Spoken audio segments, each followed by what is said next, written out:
तो कहानी की शुरुआत साल 1989 के समय को दिखाते हुए होती है, जहां हम हाई स्कूल स्टूडेंट माइक को देखते हैं, जो कि बास्केटबॉल की प्रैक्टिस कर रहा होता है। असल में माइक हाई स्कूल का बास्केटबॉल स्टार होता है। यहाँ माइक के कोच मर्फी उसे बताते हैं कि आज रात एक स्काउट गेम खेलने आ रहा है और अगर तुमने अच्छा गेम खेला तो तुम्हें स्कॉलरशिप मिल सकती है। इसके बाद कोच सभी प्लेयर्स का फोटोशूट करने को कहते हैं। तब माइक नेड नाम के प्लेयर का इंतजार करने को कहता है। थोड़ी देर बाद वहाँ नेड आता है, जो कि हैरी पॉटर के कपड़े पहनकर आया हुआ था। नेड को देखकर सभी प्लेयर हंसने लगते हैं, जिससे माइक को बहुत दुख होता है, क्योंकि वो नेड का सबसे अच्छा दोस्त है। खैर, रात होने पर गेम शुरू होता है, जहाँ माइक और उसकी टीम के लिए चीयर किया जाता है और माइक भी अपने फैंस के लिए डांस करता है। अब जैसे ही गेम शुरू होने वाला होता है, तब माइक की नजर अपनी गर्लफ्रेंड स्कारलेट पर जाती है। इसलिए माइक जल्दी से स्कारलेट के पास जाता है और उसे हग करता है, लेकिन स्कारलेट का मूड ठीक नहीं था। इसलिए माइक उसे उसकी प्रॉब्लम के बारे में पूछता है। तब स्कारलेट बताती है कि वो प्रेग्नेंट है। ये सुनकर माइक बहुत हैरान हो जाता है, लेकिन स्कारलेट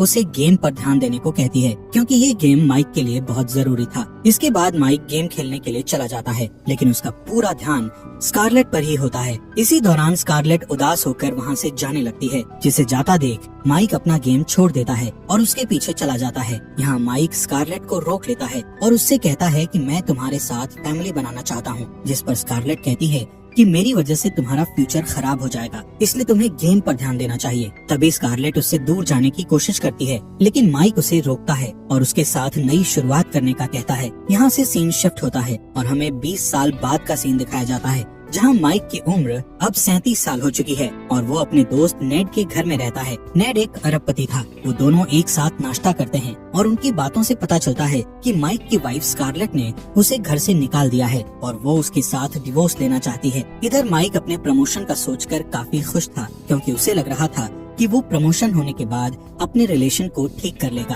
खैर, माइक अपने ऑफिस जाता है, जहाँ माइक का बॉस डीन माइक की जगह एक लड़की का प्रमोशन कर देता है। इस बात से माइक डीन से लड़ने लगता है और उसे कहता है कि मैं पिछले 16 साल से इस कंपनी में काम कर रहा हूँ और तुमने कुछ महीने पहले आई उस लड़की को प्रमोशन दे दिया। माइक गुस्से में जॉब छोड़ देता है और अपने बच्चों को लेने के लिए स्कूल चला जाता है। ये वही स्कूल था जिसमें माइक पढ़ा करता था। माइक सबसे पहले स्कूल के बास्केटबॉल कोर्ट में जाता है और वहाँ लगी अपनी फोटो को देखकर अपने पुराने दिन याद करने लगता है। तभी उसकी नजर स्कूल के बूढ़े जेनिटर पर जाती है। माइक उस जेनिटर से कहता है कि मेरा बचपन बहुत अच्छा था, काश मैं फिर से अपने बचपन में वापस लौट पाता। ये सुनकर जेनिटर उससे पूछता है कि क्या तुम कुछ और करना चाहते थे, जिस पर माइक उदास होते हुए हाँ में जवाब देता है। इस बात पर जेनिटर मुस्कुराने लगता है। तभी माइक की बेटी मैगी अपने दोस्तों के साथ वहाँ आती है, जिस दौरान माइक देखता है कि वो बूढ़ा जेनिटर अचानक से गायब हो गया है। खैर, माइक इस बात पर ज्यादा ध्यान नहीं देता है। इसके बाद वो अपने बेटे एलेक्स और मैगी को आइसक्रीम खिलाने के लिए ले जाता है,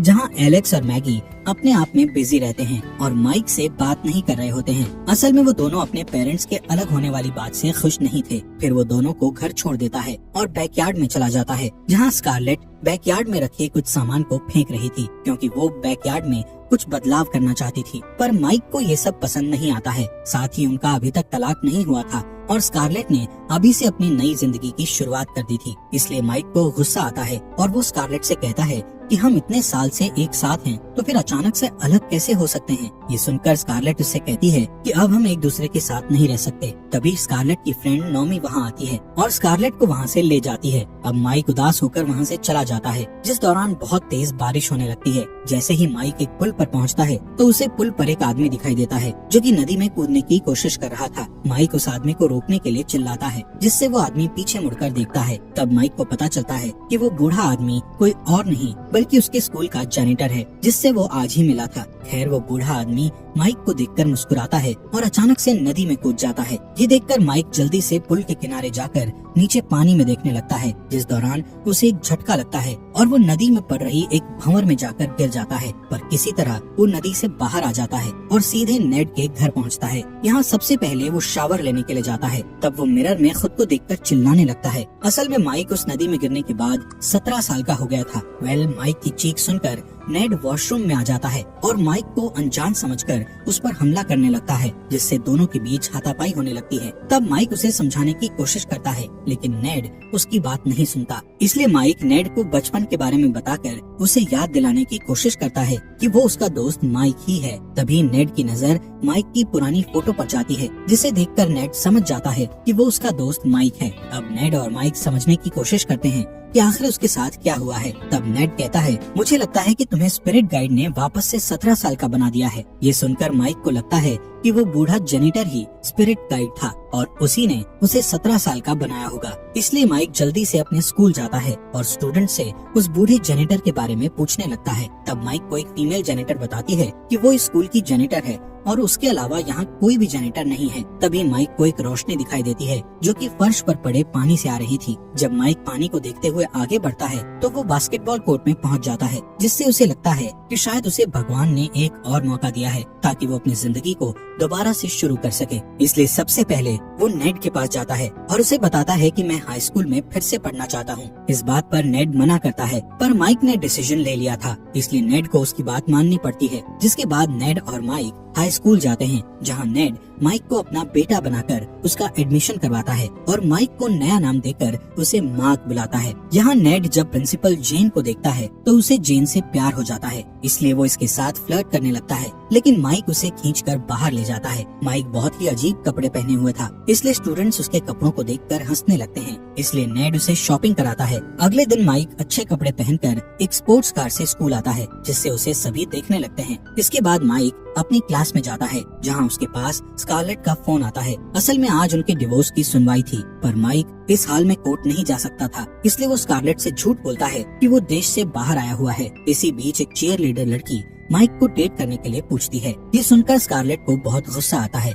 इसलिए वो अपने वकील से दोनों बच्चों की फुल कस्टडी लेने को कहती है। तभी क्लास में मैगी आती है, जिसे देखकर माइक स्कारलेट से कहता है कि मैं अपने बच्चों के बहुत करीब हूँ और तुम मुझे उनसे दूर नहीं कर सकती। क्लास खत्म करने के बाद माइक बास्केटबॉल की प्रैक्टिस करता है। तभी कोच मर्फी की नजर माइक पर जाती है और वो माइक को बास्केटबॉल टीम में खेलने को कहता है। इसके बाद माइक वॉशरूम में जाता है और नेड को कॉल करके उसे खुशखबरी सुनाने लगता है। इसी दौरान माइक देखता है कि एलेक्स को किसी ने टेप से बांधकर वॉशरूम में बंद कर दिया है। वो एलेक्स से उसकी ऐसी हालत करने वाले का नाम पूछता है, जिस पर एलेक्स बास्केटबॉल टीम का नाम लेता है। यहाँ माइक एलेक्स को बताता है कि मैं तुम्हारे चाचा नेड का बेटा मार्क हूँ। माइक जल्दी से एलेक्स को खोलता है और उसे अपने साथ लंच के लिए ले जाता है, जहाँ माइक को पता चलता है कि एलेक्स को चीयर लीडर की हेड निकोल से प्यार है।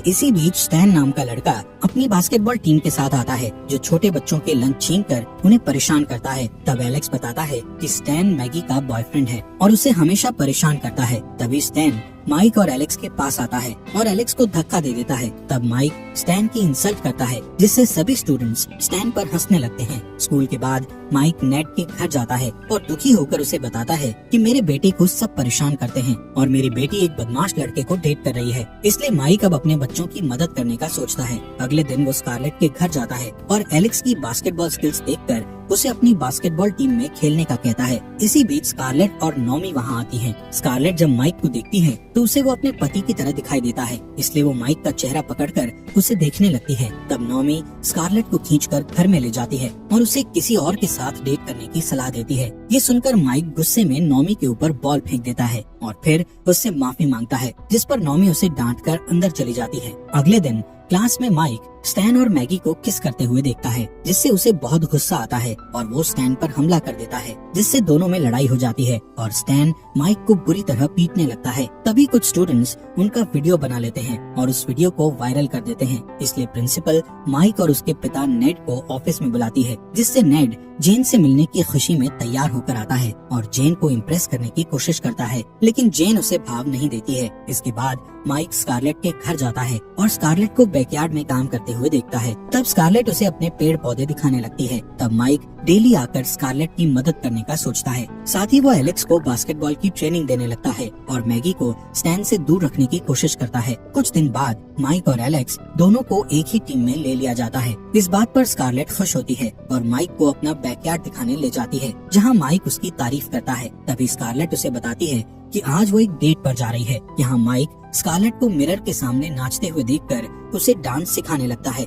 जिस दौरान वो स्कारलेट से उसके पति के बारे में पूछता है, जिस पर स्कारलेट कहती है कि मुझे पूरा यकीन है कि वो अब दोबारा मेरे साथ नहीं रहेगा। तभी एलेक्स वहाँ आता है और बताता है कि घर पर डीन आया हुआ है। असल में स्कारलेट माइक के एक्स बॉस के साथ ही डेट कर रही थी। इस बात से माइक नाराज हो जाता है और स्कारलेट से बात करने की कोशिश करता है, लेकिन स्कारलेट वहाँ से चली जाती है। जिसके बाद स्टैन वहाँ आता है और मैगी को अपने साथ एक पार्टी में ले जाता है। तब माइक भी एलेक्स को लेकर उस पार्टी में चला जाता है। यहाँ पार्टी में एलेक्स निकोल को देखकर भागने लगता है, जिस पर माइक उसे समझाता है कि उसे निकोल से भागना नहीं चाहिए बल्कि उससे बात करनी चाहिए। इसके बाद माइक मैगी को ढूंढने लगता है, जिस दौरान उसे मैगी की दोस्त रोकती है और उसके साथ फ्लर्ट करने लगती है, पर वो उन्हें किसी तरह समझाकर वहाँ से निकल जाता है और मैगी को ढूंढकर उससे पूछता है कि तुम्हें स्टैन में अच्छा क्या लगता है, जिस पर मैगी बताती है कि मैं स्टैन को पसंद करती हूँ और हाई स्कूल के बाद उसके साथ ही रहने वाली हूँ। ये सुनकर माइक को गुस्सा आता है और वो उसे स्टैन से दूर रहने को कहता है, पर मैगी गुस्से में वहाँ से चली जाती है। अगले दिन स्कूल में बास्केटबॉल मैच होता है, जिसे देखने के लिए स्कारलेट और डीन भी आते हैं, पर माइक की टीम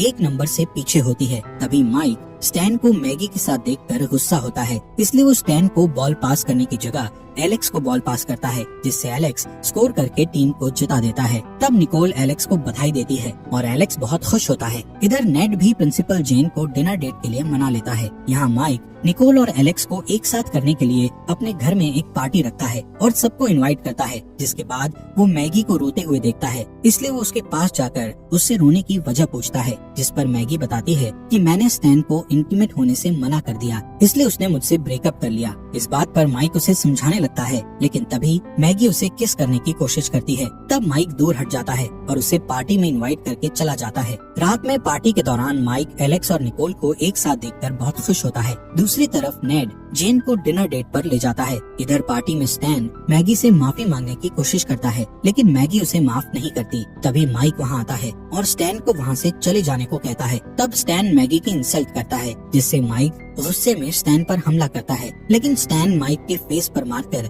उसे बेहोश कर देता है। जब माइक की आंख खुलती है तो वो अपने आप को मैगी के साथ एक रूम में पाता है, जहाँ मैगी उससे किस करने की कोशिश करती है, लेकिन माइक तुरंत पीछे हट जाता है क्योंकि मैगी उसी की बेटी है। वो मैगी को समझाते हुए कहता है कि मैं किसी और से प्यार करता हूँ। ये सुनकर मैगी वहाँ से चली जाती है। इधर स्कारलेट एलेक्स की तलाश में नेड के घर जाती है, जहाँ माइक उसे एलेक्स और निकोल के बारे में बताता है। थोड़ी देर बाद नेड और जेन वहाँ आते हैं। तब नेड अपने घर की हालत देखकर बहुत गुस्सा होता है और जेन की मदद से सभी स्टूडेंट्स को वहाँ से निकाल देता है। तभी स्कारलेट और माइक एलेक्स और निकोल को किस करते हुए देखते हैं। तभी माइक भी स्कारलेट को किस कर लेता है, जिससे स्कारलेट गुस्से में आकर उसे थप्पड़ मार देती है और वहाँ से चली जाती है। जिसके बाद माइक उसका पीछा करता है और उसे बताता है कि मैं मार्क नहीं बल्कि तुम्हारा पति माइक हूँ, लेकिन स्कारलेट उसकी बात पर यकीन नहीं करती और चली जाती है। इसके बाद जेन नेड से कहती है कि यही कारण है कि मैं स्टूडेंट्स के पेरेंट्स को डेट नहीं करती, और जेन भी वहाँ से चली जाती है। इधर माइक नेड से माफी मांगता है, जिस पर नेड भी उसे थप्पड़ मार देता है। अगली सुबह नेड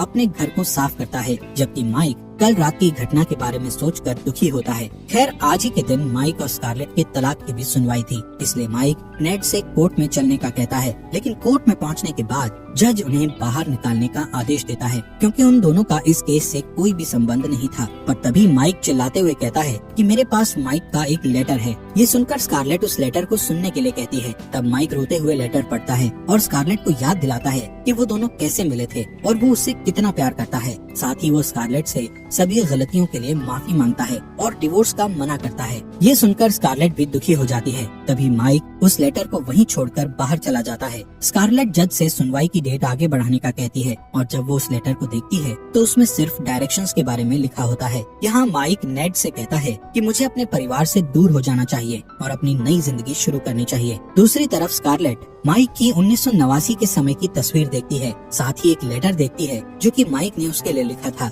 यहाँ से सीन शिफ्ट होता है और हमें बास्केटबॉल कोर्ट का सीन दिखाया जाता है, जहाँ कोच मर्फी माइक से कहते हैं कि आज एक स्काउट आने वाला है और ये मैच उसके लिए बहुत जरूरी है। इसके बाद टीम की एक फोटो ली जाती है। ये सेम वैसा ही सीन था जैसे कहानी की शुरुआत में दिखाया गया था। मैच शुरू होने के दौरान स्कारलेट और मैगी भी वहाँ आते हैं। जैसे ही मैच शुरू होता है तब माइक स्कारलेट को वही स्पेशल पोज दिखाता है जैसा उसने 1989 में दिखाया था। इस पोज को देखकर स्कारलेट समझ जाती है कि वो उसका पति माइक है। स्कारलेट को लगता है कि उसे यहाँ नहीं होना होना चाहिए था, इसलिए वो यहाँ से बाहर जाने लगती है। तब माइक एलेक्स को बॉल देकर स्कारलेट के पीछे चला जाता है। इसी दौरान हम उस बूढ़े जेनेटर को देखते हैं जो कि माइक को देखकर मुस्कुराता है। इधर माइक जैसे ही स्कारलेट के पीछे दौड़ता है तब वो वापस से 37 साल का हो जाता है और स्कारलेट को गले लगाकर उससे कहता है कि वो हमेशा उसके साथ रहना चाहता है। यहाँ स्कारलेट उसे माफ कर देती है। दूसरी तरफ एलेक्स के कारण हाई स्कूल बास्केटबॉल मैच जीत जाता है। कहानी के आखिर में माइक नेड का शुक्रिया करने के लिए